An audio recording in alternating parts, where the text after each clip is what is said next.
Hebu fikiria hili. Unaanzisha biashara yako ya stationery wiki hii na una hamasa kupita kiasi. Wiki ijayo unajaza duka lako kwa stoku kubwa.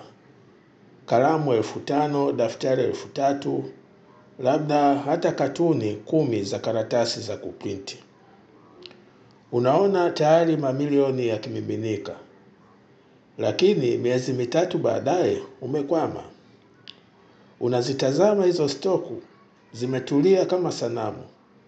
Unalipa kodi ya duka, unapambana kurudisha mtaji, lakini jambo la kushangaza zaidi, hata wewe mwenyewe hujawahi kulipwa mshahara.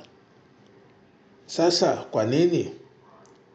Kwa nini biashara nyingi za stationery huanza kwa moto na kuishia kuwa majivu? Jibu ni rahisi na linauma. Ni kwa sababu umeutupa mpango wa biashara kama takataka. Ngoja nikupe ukweli mtupu. Bila chenga. Kufeli kwenye biashara sio laana wala bahati mbaya. Hapana.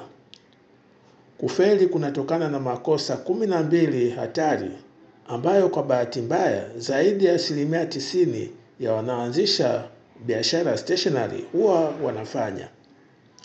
Leo nitakupasulia kila kitu. Nitakuonyesha kila kosa na nitakupa suluhisho la haraka. Usithubutu kupepesa jicho kwa sababu hii inaweza kuwa ndio itakayokuokoa biashara yako ya stationery. Sasa hebu tuangalie makosa 12 ya kuepuka yanayohusiana na biashara ya stationery kama ifuatavyo. Kosa la kwanza, kujaza duka bila mpango wa biashara. Unaweka bidhaa nyingi kwenye rafu, si kwa sababu unajua soko linataka nini, bali kwa sababu nimeona jirani anafanya hivyo. Hii ni wenda wazimu.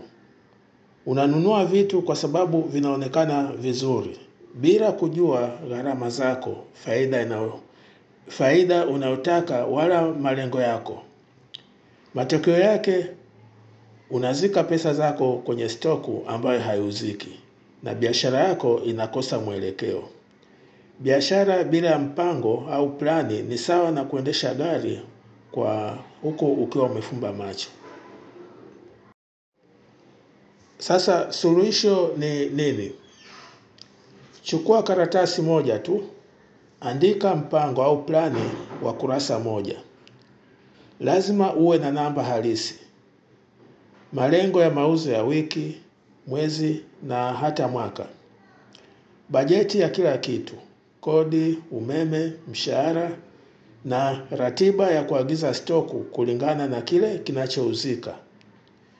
Jua gharama zako zote. Ukishajua gharama, unapanga bei inayokupa faida ya kweli bila kumkimbiza mteja. Mpango au plani ya biashara ndio ramani yako ya kutengeneza pesa. Kosa la pili, kutojua chochote kuhusu usimamizi wa fedha. Hili ni kosa la kutisha. Unafikiri kama kuna pesa kwenye draw nina faida. Unamwachia mteja ajichukulie chenji au mfanyakazi anacheza na pesa bila ufuatiliaji. Unachukua pesa kwa matumizi binafsi. Halafu unashtuka. Ghafla pesa ya kuendesha biashara imeyeyuka. Hujui imetoka wapi wala imeenda wapi. Hii ni njia ya haraka ya kufilisika. Sasa tuangalie suluhisho la hilo tatizo. Tumia daftari dogo au hata simu yako. Kila shilingi inayoingia iandikwe. Kila shilingi inayotoka iandikwe. Kila mwisho wa siku chukua dakika 20 tu na jichunguze. Pesa imetoka wapi, imeenda wapi, nini cha kubadilisha? Hii ndio njia pekee ya kudhibiti pesa zako na kuacha kupoteza fedha kipuuzi. Kumbukumbu za fedha ndio moyo wa biashara yako. Kosa la 3, hujui unamuuzia nani. Duka lako ni zuri, bidhaa ni nyingi, lakini kama hujui unamuuzia nani, unafanya kazi bure. Unajaribu kuuza kalamu za bei rahisi kwa wakurugenzi na kalamu za anasa kwa wanafunzi. Unapoteza rasilimali zako na wateja wako halisi hawapati wanachokitaka. Unajaribu kuwauzia kila mtu na mwishowe huuzi kwa yoyote. Suluhisho kuhusiana na hilo kosa: toka nje ya duka lako sasa hivi. Nenda sokoni, zungumza na watu, uliza maswali, sikiliza. Usijaribu kuwauzia wote. Chagua kundi moja la wateja, waelewe kuliko wanavyojielewa wao wenyewe, na uwape kila kitu wanachotaka. Washawishi kwa huduma na bidhaa bora hadi wawe mashabiki wako ambao watakuletea wateja wapya bure. Kosa la 4, kuagiza stoku kwa sababu tu una nafasi kwenye rafu. Hili ni kosa ambalo sio zuri, linalozika mtaji wako. Unaona rangi 12 za highlighter zinauzwa kwa ofa. Unanunua zote. Wakati mwezi uliopita uliuza highlighter 2 tu. Matokeo, unajaza duka na dead stock. Pesa ambayo imekufa, ambayo imekaa tu kwenye rafu. Hii inakuzuia kununua vitu vinavyouzika haraka. Sasa hebu tuangalie suluhisho la hili kosa. Tumia hii formula ya siri. Mauzo ya wiki 3 zilizopita. Angalia uliuza nini kwa siku 21 zilizopita. Kisha agiza stoku ya wiki 4 kulingana na mauzo hayo. Ni rahisi hivyo. Hii inahakikisha mtaji wako unazunguka kila siku na unakwepa kujaza duka na vitu visivyouzika.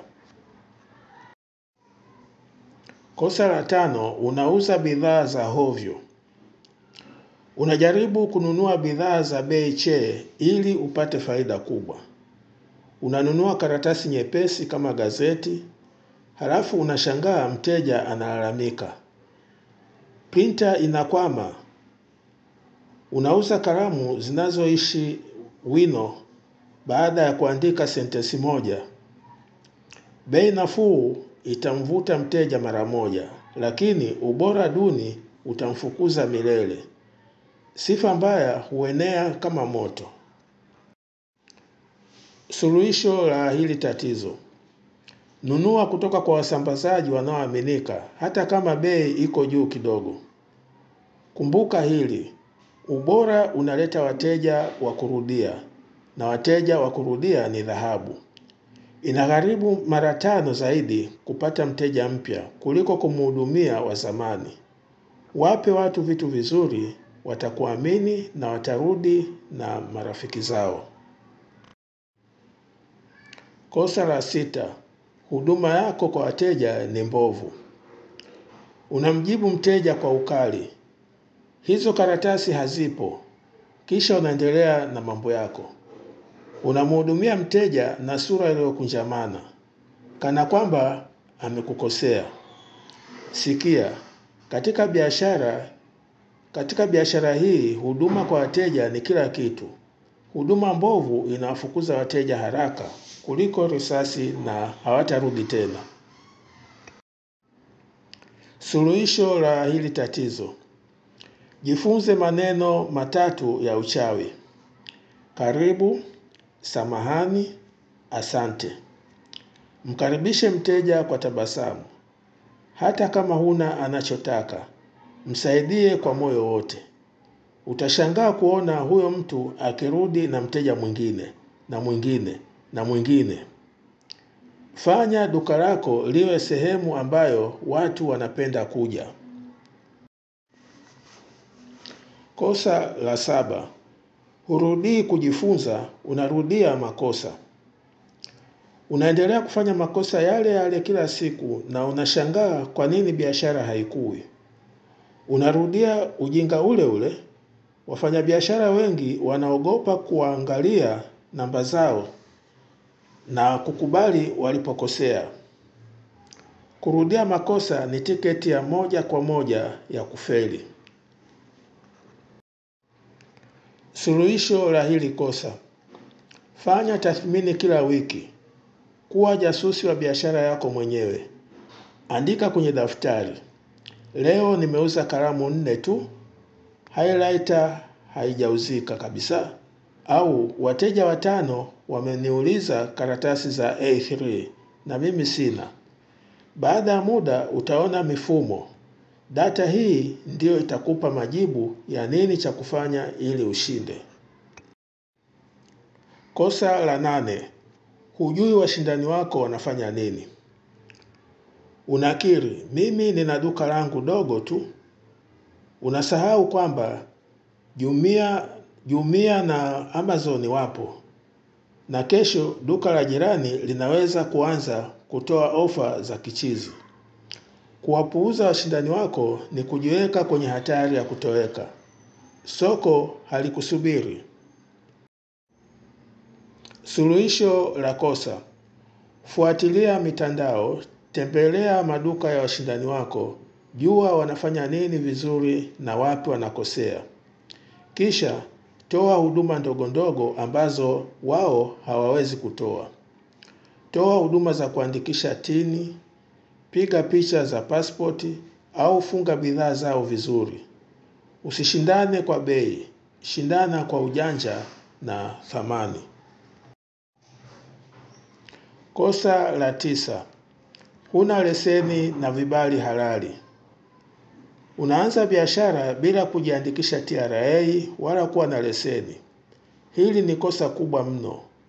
Siku ukaguzi ukikukuta, utalipa faini za kutisha au duka lako litafungwa.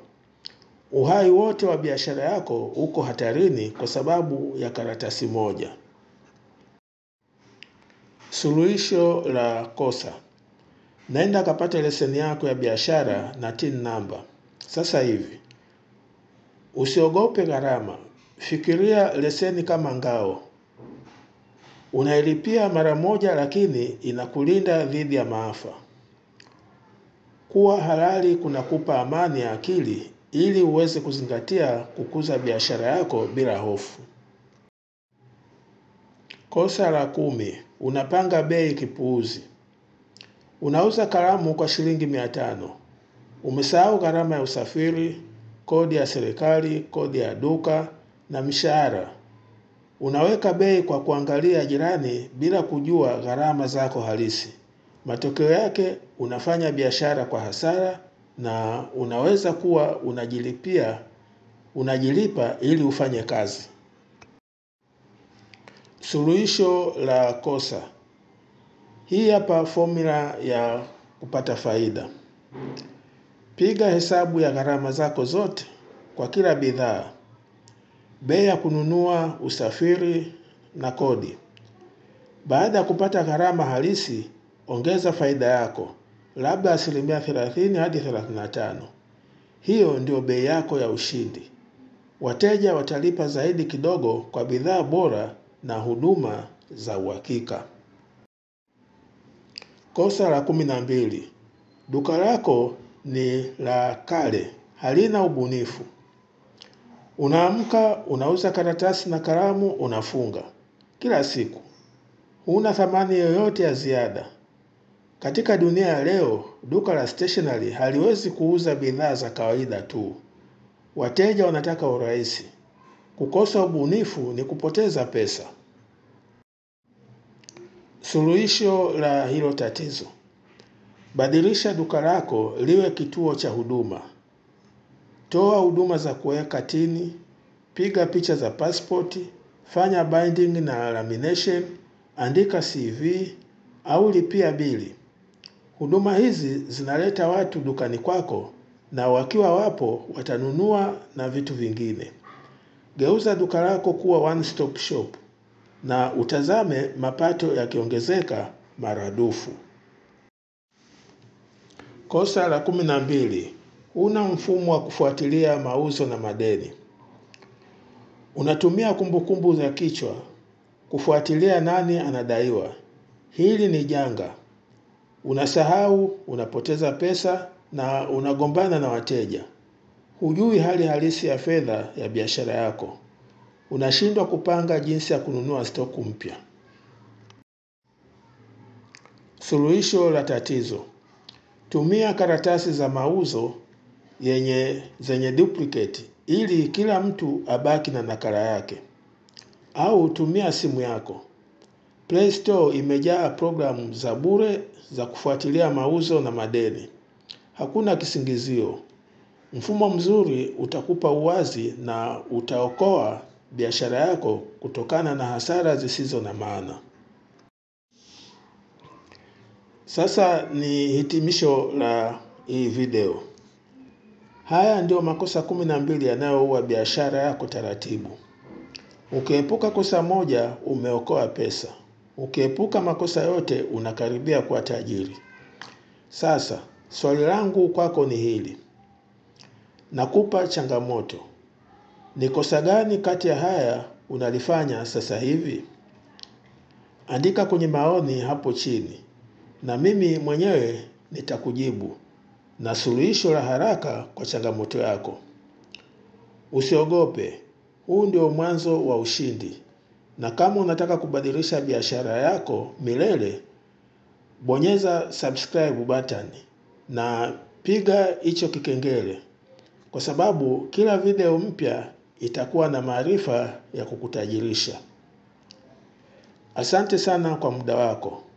Kumbuka, umakini mdogo leo ni faida kubwa kesho. Kaa imara, endesha biashara yako kwa maarifa na tuonane kwenye video ijayo. Hadi wakati huo, nenda katengeneze pesa.